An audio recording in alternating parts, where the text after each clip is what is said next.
All right. It says you are live. Now, Ed, you're supposed to smile when a live video starts. Come on. Oh, there it is. There it is. Now we're off and rolling. Um, Ed and I were just chatting before we could click the live button. I said, "Well, we'll just have some other things." And what'd you say? You're expecting some banter or banter? Yes, right. Some banter from you, Kyle. I know you well enough to know that I'm not going to do all the talking this morning. Understood. Now, how would you describe my style? Is it unprofessional or is it just fun and professional? I try to. Yeah, I think fun and lively is probably good. Okay. All right. Yeah. I'll take that. Fun and lively. Fun and lively. with a little professional mixed in. Right. We gotta have fun. And I would say it is. I'll share two quick things, then I'll introduce you. But the whole having fun at work, the percentage of time that each one of you listening to this spends working is a huge percentage of your overall life. Mm-hmm. And if you're miserable and if you are not having any fun, we've got to look in the mirror and kind of figure that out. One other kind of thing related to that, and it popped up when my employee Bailey and I were talking yesterday, is there's just a slew of kind of some tough news and of friends that are sick, of a cancer thing, of this, of that, just a lot that Bailey's heard over the last week or two that I've seen in my life. And we were just talking, it was like bad thing after bad thing in the world. There's a lot going on. And we kind of said, you know what, at the end of the day, or maybe even the end of each meeting, let's share something positive or something good that's going on. So I think that also has to do with fun of just making sure we're staying positive. Ed Earl, why don't you introduce yourself? Will you do that? Sure. Happy to do that, Kyle. So my name is Ed Earl. I am the Chief Operating Officer for Contractor Staffing Source, which is a recruiting service designed exclusively for residential contractors. I wear a few other hats as well. Kyle and I are in a mastermind group together. I'm also a business coach for Residential Contractor Services Group, which is another division that we work. And I'm also here in San Diego. For the last 20 years, I've been what's called an owner's rep. So I'm hired by homeowners that are building custom homes, and I serve to communicate, coordinate, and integrate between them, their builder, their architect, interior designer, all of the people that get involved in a high-end custom. What was that? Communicate what? I know you like those. It's like your 5 P, right? It's like your 5 P. What does 5P stand for, Ed? Proper preparation prevents poor performance. Wow, that was impressive. Yeah. It did have a nice ring to it. What did you say? Communicate, integrate? Communicate, coordinate, and integrate. Communicate, coordinate, and integrate. Yes. I love it. It didn't sound like it was the first time you said it. And it's also a good thing to do, right? We should rehearse and practice some of those key phrases that describe our business. Well, it's wonderful to have you. You are a repeat guest on the Remodelers on the Rise show. And we're going to talk today about a similar subject, but a little more focused around one area of it. But hiring is going to be important now. It's going to be important next month. It's going to be important next year. It's going to be important 3 years from now.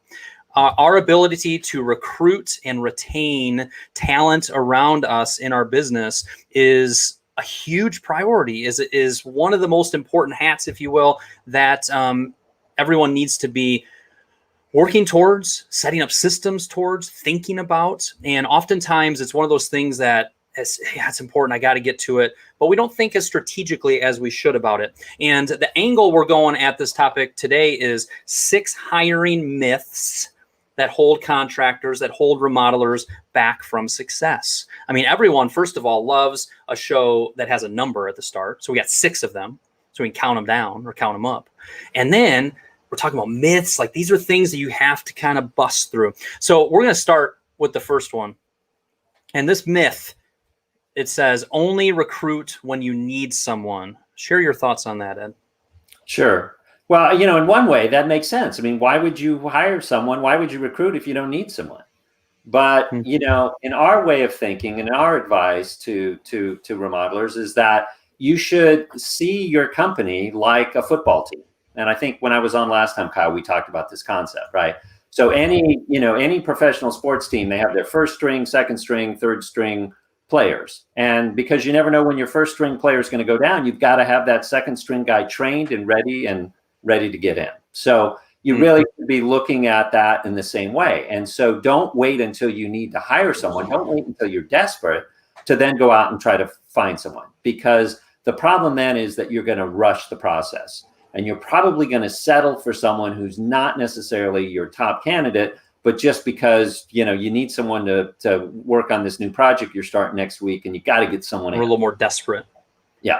Yeah. So what do you say to somebody that, you've got a posting out there, maybe on a position that you're fully set with, you've got the staffing that you need there. What does that sound like when you actually get somebody to reach out to you, or you're thinking about setting up an interview with somebody that looks capable? How do we frame that? Yeah. So again, you can and definitely should interview those candidates. But when you're setting up the interview, you just say, look, we actually don't have an active position open in our company right now, but we're always looking for great people. And if you're willing to have an interview, we'd love to interview you. So you kind of set that expectation from the front. Yeah. And then, you interview them and you find out what you think about them. And, a couple of things could happen. One, you may go, okay, he's not that good, and you pass on him. Or you may go, this guy is pretty good. I mean, we're going to keep him in mind. And you tell him that, hey, we really like you. The next time we have a position, an opening in our company, I'm going to give you a call. And hopefully you'll be available. If you're not, or you may sometimes find someone that's such a superstar that you think, you know what, I can't let this person pass. I'm going to find a place for them in my company here, because I know this guy or gal is a change maker. They're going to make a difference in our company. Gotcha. And we're going to find a way to fit them in. Yeah. So again, the title we're going for here, and we'd welcome if somebody wants to toss a little comment in there or a little question related to recruiting, please do that. But 6 hiring myths that hold remodelers back from, so that first one, only recruit when you need somebody. So we've heard that phrase, always be selling, and it's also should be known for us of always be recruiting. I think what I see oftentimes when I'm working with remodelers is the most of the leverage in the relationship, and I use that phrase not in a super negative way, but just a factual way. The leverage is in your employees' hands. It is an employee's market. And when you have nobody that you could even call, or you have no recruiting or no consistent posting, that knucklehead that you really need to let go because they're not doing a good job, they're impacting the rest of the team in a severe way. They have all the leverage because you do need to get work done. I understand that. It's hard to find people. So if you're always recruiting, you always have a bit of a drip coming in consistently of potential candidates. Now all of a sudden you have some of the leverage, which helps you manage your business better. Yeah. That's, Kyle, we have a definition of what we call the worst employee. So here's how we define the worst employee. It's someone who's not bad enough to fire, but they're not good enough to keep. Yeah. And yet you keep them on because of what you just said, that you don't have someone better to take their place. And so I think probably most of your listeners today can relate to that. You probably either now or in the past have had that worst employee. Yeah, and what we talked about last time, that sports reference, I remember several people actually kind of mentioned that struck them of like, you do need a second and a third. But another sports analogy, I think of basketball, and you might have a really good small forward. He's kind of a B-level player. He's not an all-star, but he's not a bench warmer. He's just solid. But along comes somebody that is just so apparently an A player. If I'm a general manager for a sports team, I take into consideration the chemistry of my team. I take into consideration my relationship with that person. But also you hear it a lot in sports. It's also just business. It's business, and sometimes in order to grow your business, to reduce the stress for you or the rest of the team, you sometimes need to take somebody out that might be solid and replace them with somebody that's exceptional. And it's a tricky thing, but it can be a really beneficial thing for a business. So there's a few thoughts on don't hit this myth of only recruit when you need somebody. We should always be recruiting. The second one says employees are expensive. What do you mean by that? Yeah. Well, we've had people say, well, gosh, I don't want to hire more people. And, more people means more overhead. And that means I got to work more to support all these people. And which is, the truth really is the opposite of that. It really should be that the more people you have in your company, the less work that you need to do. If you're hiring the right people and you have the right systems in place, the more people you have in your company, the less you should have to work. And also we had one of our clients, they went to a seminar and they came back and And we said, what was the biggest thing you got out of it? And he said, the biggest thing I got out of it was that the more employees I have, the more money I can make. And that employees actually make me money. They don't cost me money. And, you know, that really is true if you've set it up in the right way. Look, from a construction standpoint, you know, if you're doing, you know, jobs where you actually have production staff that you can bill for, right? Whether you're doing fixed price or ideally cost plus, then you know that if you have more people, you can take on more projects and you can actually bill for them. But even if it's an admin person or someone in the office, again, they should be freeing up your time to let you go out to do sales, to bring in more business, or to free someone else up and make your company more efficient. So one way or the other, no matter how you look at it, employees should be making you money, not costing you money. Yeah, and there's such a catch-22 so often where, boy, we could bring somebody on, but we really need to dial in our systems more. There is some truth in, you know, this is just going to be more chaotic to take on more production volume and sales volume. But the catch-22 is sometimes you need that extra person, one, to maybe shove you in the direction of really getting that stuff nailed and in order, or two, you know, you bring somebody on, which actually frees you or some of your leaders up to really knock those systems out. And it's tough. That's business, right? It's the tough. Is now the time? Should I wait a little bit longer? Maybe after this year, I need to see what's coming up. Our industry is hard too, right? I need to see what's coming up in the next quarter before I'm confident of it. But your point of when done, not always, but a lot of times when you bring employees on, it helps you make more money. It's an interesting thought. Some might say that's a myth. Employees are expensive, Ed. Yeah, right. That's pretty good. Tell me how you, by the way, tell me how you came up with this little presentation. Did you just sit there and kind of like, you know what, I'm going to call this the 6 myths? And these are just things you hear all the time, isn't it? Right. Yeah. Yeah. It started, I actually wrote an article, and then we have someone in our company, Kendra, who's super talented in communications and marketing. And she worked with me and kind of repositioned it in the way that, you know, 6 hiring myths, for all the reasons you said at the beginning of the show, why you put together that. Yeah. So. If I'm a remodeler, that's something that's kind of interesting to think about is, you know, you might create a 5 myths of the remodeling process. You may talk about the 4 steps in the remodeling process. What Ed just shared is all of us, Ed's a marketer. I'm a marketer. You all listening to this, if you're running or managing a remodeling business, you're a marketer too. And this idea that you can write, like this birthed out of, that word's weird, isn't it? Birthed. How often do you hear that used in a sentence?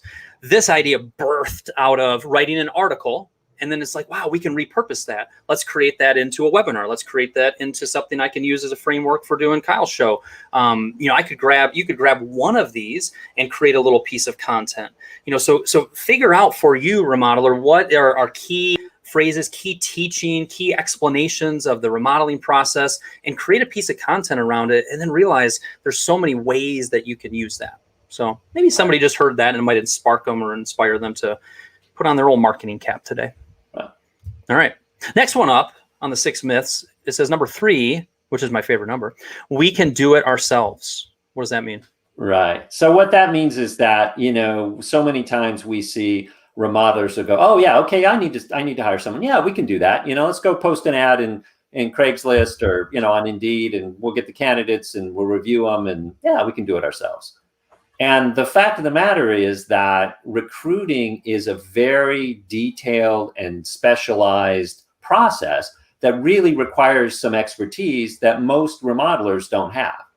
And it's interesting that they would try to do it themselves when, you know, one of the key principles in any good construction business is that you hire someone else, you hire the best people you can to do that work, right? You don't go try to wire the house yourself. You go out and find a top-notch licensed electrician. You let him do it, right? So why is it that we as remodelers know that we need to hire the best subcontractors we can for all of the various aspects of our construction project? We don't try to do it ourselves. But when it comes to hiring, we think we can do it ourselves. So I mean, that was pretty in your face direct, Ed. I mean, you don't be yelling at my people like that, calling them, hey, you fools, why are you trying to do this yourselves? With that said, I did sit in an interview here in the last couple months with one of my employees, or one of my clients. They were recruiting a certain position, and it worked out where we were going to have a meeting at this time. They had to do an interview, and it was for kind of a marketing related position. So I said, well, let me just kind of join you for it. And without going too much detail, what I saw was just a kind of a haphazard approach to the interview. You know, a little bit of like, well, we talked about this, so let's talk about this area, or let's talk about that area. And it's very easy to do that.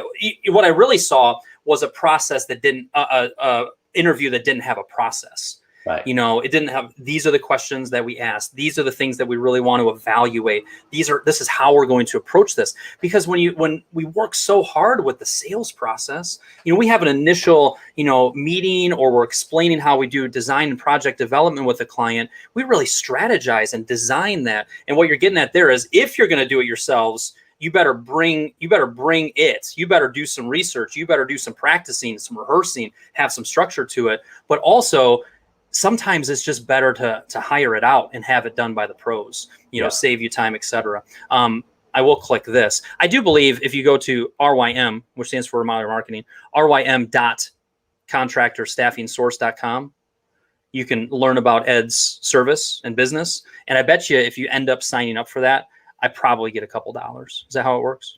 I think so. Yeah.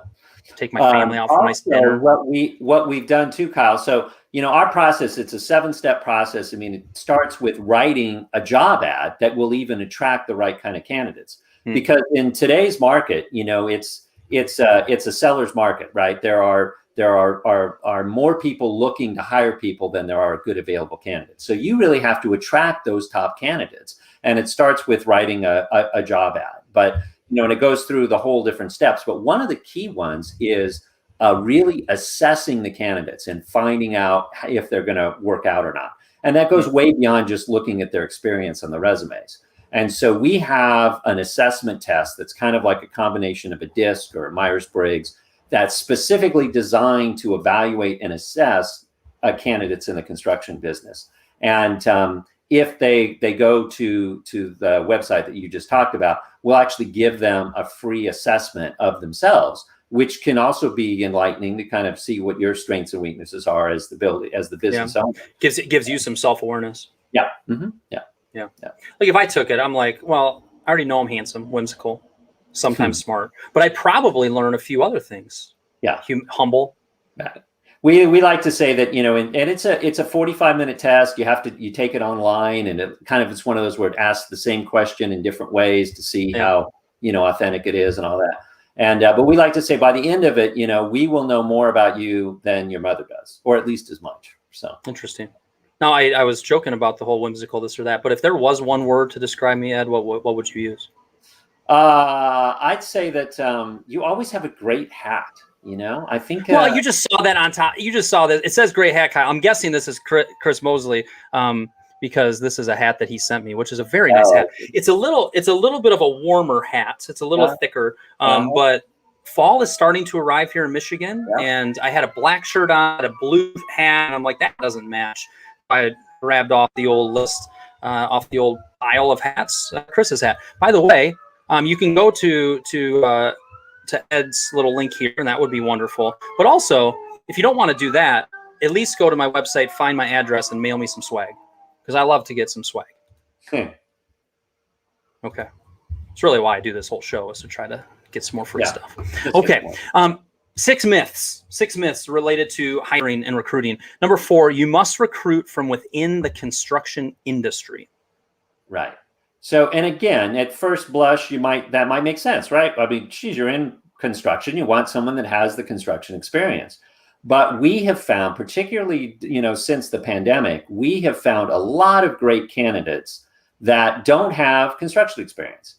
And part of the reason for that is, you know, what happened in the pandemic was obviously some industries were really hurt and some were really benefited. Fortunately for us in residential construction, we were considered an essential industry. And, you know, most companies in residential construction are booming right now. But you can't say that about people that are in hospitality or transportation or entertainment.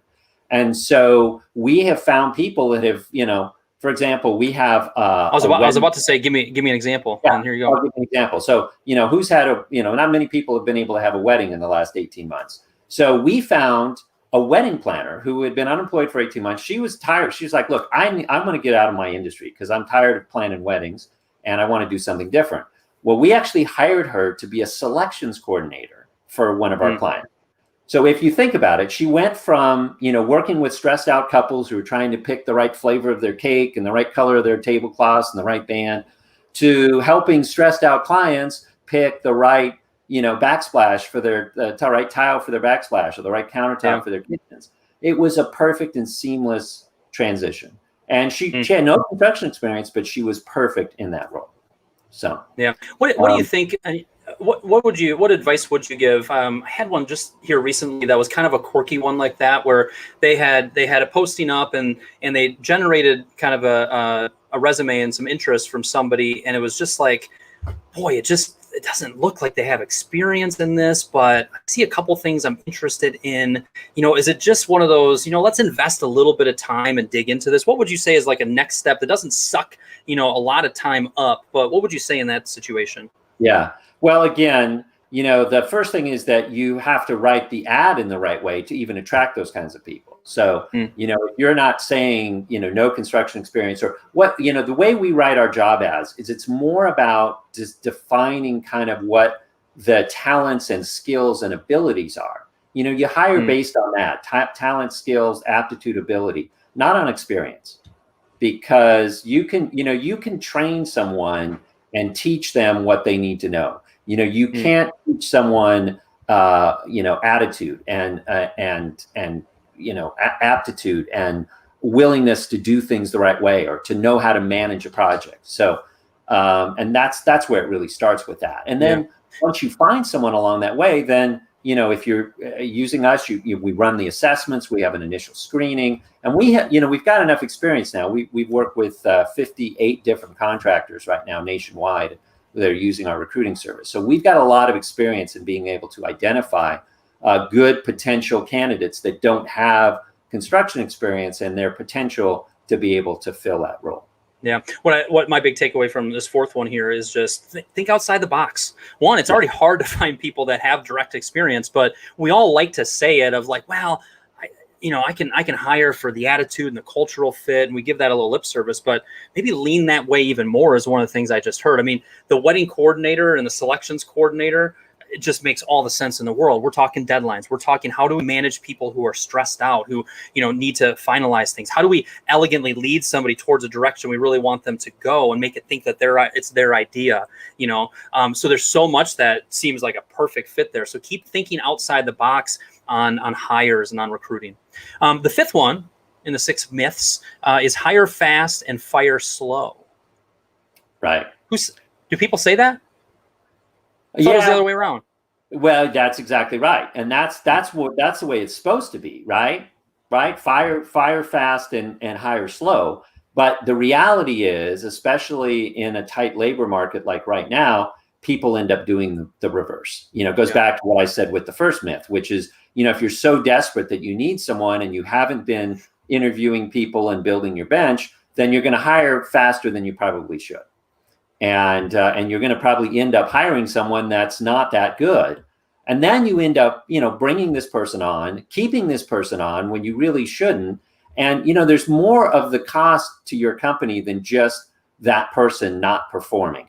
It brings the rest of the company down, right? It sets a bad example for the rest of your team, the rest of your company. And they're all looking and going, geez, well, they hired Joe over there and he's, doing half his work and I'm here busting my butt and why?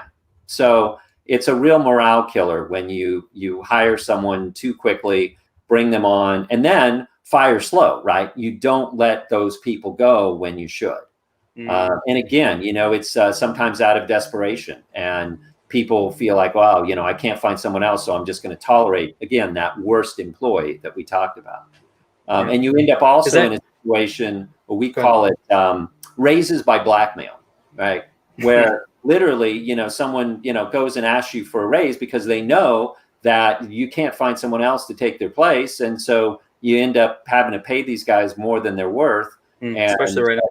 keeping people on when you really should. Two things that come to mind related to that. The first one of, and I think through some of my clients, Stu comes to my mind of, he had so many people in front of him. This was a few years ago, but he was looking for just the right hire in his office to kind of really take on that production manager type role.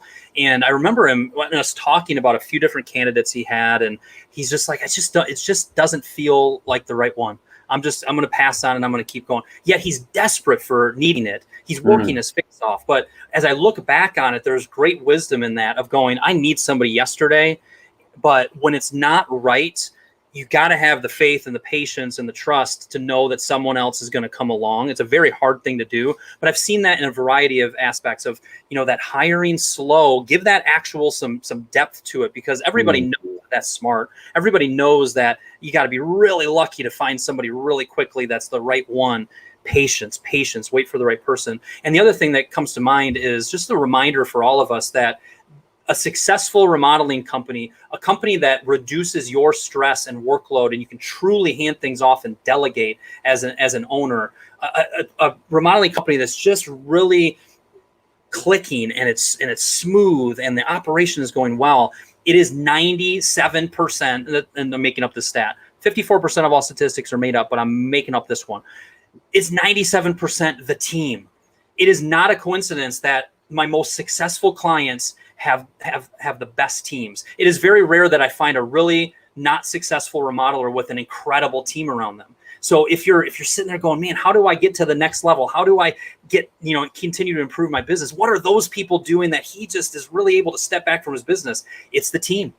Always be recruiting. Spend more time and investment in that. Be patient with your hires. Really do the due diligence to make sure you have the right person. All these things we're talking about. Yep, exactly. Yeah. Okay. And then number 6, like a project, recruiting comes to an end.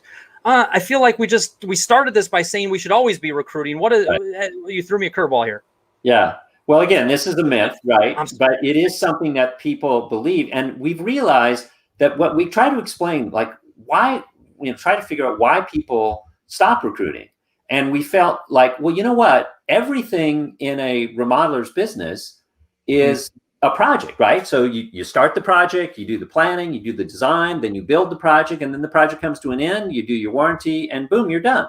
So I think that as remodelers, we have a tendency to approach everything in our business as if it's a project, right? It's a to-do list. Okay, we got that done. Boom, check that off the list. We can stop that and move on to something else. And, also the same, you have to realize that recruiting is a process. And another key process in a business that never stops, of course, is marketing, right? You should never stop marketing. I don't care how much, backlog you've got, you should always continue marketing. You never stop marketing. And every good, successful company, whether it's Nike or Starbucks, realizes that they're first and foremost a marketing company, and that marketing always continues on. Well, we say the same thing about recruiting. Just like you should never stop marketing, you should never stop recruiting. So I'll click. Go ahead. So I'll click this button again. If you go to rym.contractorstaffingsource.com. People listen to us on the podcast. I should have said the whole thing earlier. rym.contractorstaffingsource.com. You can get that assessment, kind of learn more about what Ed does. But what he just mentioned, he's also plugging Remodelers Autopilot, which you see scrolling along the bottom. Stay in touch with your previous clients, people. Right. If it's been 2 years and you haven't stayed in touch with them, you can try it for $1 for the first month. It's a wonderful little program. So Ed, we just went through the 6 myths that hold remodelers back from success with the great Ed Earl, COO of Contractor Staffing Source. Anything else you wanted to add? We got a minute or 2 left. Anything else you want to add, or a question you have for me, or what's kind of your key takeaway? If nothing else, here's my biggest takeaway that I want to leave people with. Yeah, well, I think, the biggest takeaway is that you should always be recruiting. That's just that you really have to set up a process and a system in your business. And just like you got your marketing, or you should have your marketing systems in place, you need to view your recruiting the same way, and just constantly always be, have those ads out there. You should have a, we're hiring or help wanted on your website, so that people can submit their their ads. And you can run ads for free on Indeed and Craigslist and places like that. We even have a system that we use. So we have our full-fledged recruiting system that we have, but we also have what we call a maintenance mode, which is really what we encourage all of our clients to do. Is that they usually come to us because they've got a couple of key positions to hire, but once they've met those, then we've got another system that we use at a much reduced rate that allows them to continue recruiting. And the way that we charge, our whole structure is based on this longevity of being able to have this be a continuous system. So, some recruiting services, they'll charge you, 2 months of starting salary or 20% of their annual or some big fee up front. And we instead charge just a regular low monthly fee, month in and month out, so that you can just kind of manage that and know that that's just an ongoing part of your business and your operation. I like it. Chris Mosley said, Ed's company helped me find our office admin. Yeah, great. Do you remember him? Did you work with Chris? Yeah, I remember Chris. He's also, it's big Chris Mosley day because this is his hat. As well. Yeah, Crossbeam, right? Crossbeam, yeah. Yeah, Crossbeam Builders. Yeah. Excellent. So there was your final takeaway. I would just I would say for my final takeaway, just that kind of thing I got to at the end is your team is one of the biggest indicators of, is your business going to be successful? Are you going to have a business that doesn't just everything run through you and you're responsible for everything, but that you really have a team around you that has clear responsibilities? That an excellent A team around you is what leads to just a more relaxed and calm and confident and profitable remodeling business. So I think we talked about a lot of aspects of that, of don't just hire fast, don't settle, look at your current team and look to upgrade them, always be recruiting. You never know when, so many people right now, this is another reason why we always need to be recruiting, is so many of your next good hire they're not sitting there, idle and working. You're the one, the phrase that you used, if it wasn't, I don't know if it might've been somebody else I had, but the phrase was good. And it was basically, they're not changing jobs. They're not just changing jobs, they're changing management teams. And that really struck with me, right? The carpenter is not going to change careers. He's changing management teams. And you just never know when somebody gets ticked off enough by their current boss and it finally goes, you know what? I'm done. Like, he's being a jerk. She's being a jerk, and I'm ready for a change. And man, if your ads are right there, or if they've been right there, now you've got an opportunity to bring somebody on. Exactly. So, excellent. Well, thank you, Ed. That was a nice, well-rounded, good reminders for people. I do hope that there is a takeaway or two that each person that listened to this live or recorded has. And I bet you we'll do this again, my friend. Sure. I'd be happy to do it, Kyle. Okay. We'll talk to you soon. Thanks, everybody.